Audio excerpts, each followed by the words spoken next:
राधे राधे दोस्तों, जय श्री राम, ओम नमः शिवाय। आज के मेरे ब्लॉग में आप सभी का स्वागत है। पधारिए, ब्लॉग को ध्यान से सुनिए। शाम की दिया बत्ती लगाने का मैं नियम बता रही हूँ। भाई, सर्दियों में ठंड से हम बचकर कैसे हम दिया बत्ती लगाएं, इसके नियम जानती हैं। खासकर हमारी माता बहनों के लिए ये नियम ज़रूरी है। और हमें पता है कि हमारे घर के मंदिर के पूजन हमारी माता बहनें ही अधिकतर करती हैं। शाम को हमारी माता बहनें ही घर पर रहती हैं और वही दीपक लगाती हैं शाम के टाइम हमारी माता बहनें। तो इसके लिए हम कुछ नियम जानती हैं। हमारी जो माताएं बहनें हैं वो दिन भर काम भी करती हैं। सो बात की एक बात, पहले सब्सक्राइब कीजिए, फिर आगे वीडियो देखिए, सपोर्ट कीजिए। बाथरूम भी जाती हैं क्योंकि दिन भर कोई भी अपनी बाथरूम नहीं रोक सकता। तो इसलिए इसके लिए नियम है कुछ। पहले बाथरूम जो जाती हैं सोच नहीं जाती, जो दिन में बिल्कुल भी, सब सुबह जाती हैं, उनके लिए हम नियम बता रहे हैं। कुछ जानती हैं बाथरूम के लिए क्या नियम है। उनके लिए नियम ये हैं कि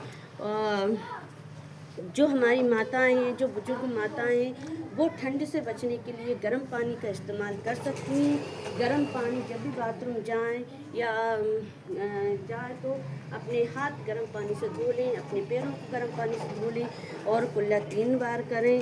और हो सके तो थोड़ा मुंह धो लें। अब आप बोलोगे कि ये कैसे ठंड से बचा गया, सवाल आता है मन में कि ये ठंड से कैसे बचा जाएगा। तो मैं आपको बता रही हूँ, स्नान करने से तो अच्छा है कि हम हाथ मुंह धो लेंगे। पूरे गीले तो नहीं होंगे हम, हमारे सिर्फ हाथ और पैर ही गीले होंगे ना। और जो बुजुर्ग महिलाएं हैं वो ज़्यादा बार बार नहीं कर सकती, तो वो ये काम करें कि वो हाथों को ऐसे गीले करके अपने फेस पर ऐसे कर लें और कुल्ला कर कर ऐसे मुंह को पोंछ लें, तो इनके लिए ये नियम चल जाएगा। अपने पैरों को धो लें, गर्म पानी का इस्तेमाल करें। गर्म पानी तो हम लोग इस्तेमाल कर सकते हैं, उसमें कोई परेशानी नहीं है। और इसके अलावा अधिकतर हमारी माता बहनें ही हमारे घर के मंदिर की शाम की दिया बत्ती करती हैं, ये हम सबको पता है। क्योंकि भाई हमारे बाहर रहते हैं, सभी भाई हमारे घर बाहर, कोई नौकरी करता है, कोई धंधा करता है, कुछ करता है, लेकिन दिया बत्ती हमारी बहनें ही करती हैं अधिकतर। तो ये नियम बहनों के लिए है। और जो बहनें बुजुर्ग हैं, जो मोजे पहने रहती हैं, वो शाम मोजा पहनकर वो ना करें दिया बत्ती। मोजे निकाल कर, पैर धुलकर, हाथ धुलकर, कुल्ला कर कर फिर दिया बत्ती करें। ये हमारी बहनों के लिए है। अब आइए जानती हैं सोच करने के बाद में क्या नियम होता है। सोच करने के बाद में, अगर आपको सोच करने की हैबिट है और आप सोच करने के लिए दिन में जाते हैं या शाम के टाइम भी जाती हैं, हमारी कुछ बहनों को लिए भी ये हैबिट होती है कि वो शाम के टाइम सोच करने के लिए जाती हैं। हमारे भाई भी जाते हैं, बाहर से आते हैं, ऑफिस से आते हैं, नौकरी से आते हैं, दुकान से आते हैं, तो उन्हें भी हैबिट होती है कि वो सोच करने के लिए जाते हैं। अब सोच करने के बाद में आप दिया बत्ती लगा सकते हैं कि नहीं, तो मैं आपको बताऊं, सोच करने के बाद आप दिया बत्ती नहीं लगा सकते। क्योंकि सोच करने के बाद हम पूर्ण रूप से अशुद्ध हो जाते हैं। हम अशुद्ध हो जाते हैं क्योंकि हम सोच करने के लिए गए, उसमें हम अशुद्ध ही रहते हैं। उसमें आपको स्नान ही करना पड़ेगा। और स्नान आप कहना, ठंड से बचने के लिए गर्म पानी का इस्तेमाल करें। गर्म पानी से आप स्नान करें तो आप उससे बच सकते हैं।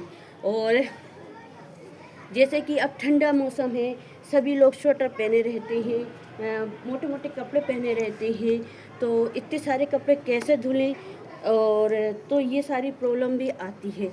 तो आपको मैं बताऊँ, इतने सारे कपड़े तो रोज़ रोज़ धुले नहीं जा सकते, क्योंकि शाम के टाइम हमें रोज़ सोच जाने की हैबिट है, तो हम रोज़ रोज़ स्वेटर और मोजे ये सब नहीं धुल सकते।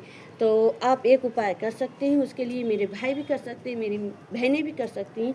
सभी के लिए ये नियम है कि आप सोच जाने से पहले जो आपने स्वेटर पहन रखी है, जो मोजे पहन रखे हैं, जो आपने टोपे पहन रखे हैं, वो सब आप निकाल कर रख दें। और जो आप कपड़े डेली में धुल सकते हैं, उन कपड़ों को पहनकर आप चले जाइए। और स्नान करने के बाद आप शुद्ध कपड़े पहन लीजिए, तो इससे आप शुद्ध हो जाएंगे। और फिर इसके बाद आप अपनी दिया बत्ती कर लीजिए। अब आती है हमारी भाई माता बहनें। हमारी माता बहनें घर में रहती हैं। माता बहनें जिन माता बहनों के छोटे छोटे बच्चे हैं और जो छोटे छोटे बच्चे गंदगी करते रहती हैं, ऐसे टाइम पे हमारी वो माताएं अशुद्ध नहीं रहती। सवाल ये भी आता है कि हमारे छोटे छोटे बच्चे वो गंदगी कर लेती हैं, तब हम क्या करें? तो उस सवाल का जवाब है कि जिन जिन माता और बहनों के छोटे छोटे बच्चे हैं वो गंदगी कर लेती हैं, तो जब वो गंदगी उन बच्चों की साफ करती हैं तो इसमें वो अशुद्ध नहीं मानी गई हैं, क्योंकि वो बच्चों की सेवा कर रही हैं।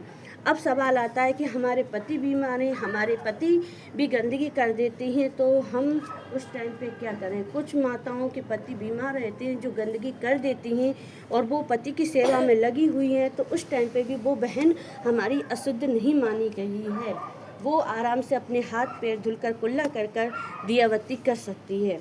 अब तीसरी स्थिति आती है हमारी माताओं की कि सास ससुर हैं, बुजुर्ग सास ससुर हैं, वो भी कई सास ससुर बुजुर्ग व्यक्ति गंदगी कर लेते हैं, तो वो महिला हमारी, वो बहन हमारी अपनी सास ससुर की सेवा कर रही है, उस टाइम पे वो हमारी बहन अशुद्ध नहीं मानी गई है, क्योंकि वो अपने सास ससुर अपने माता पिता की सेवा कर रही है।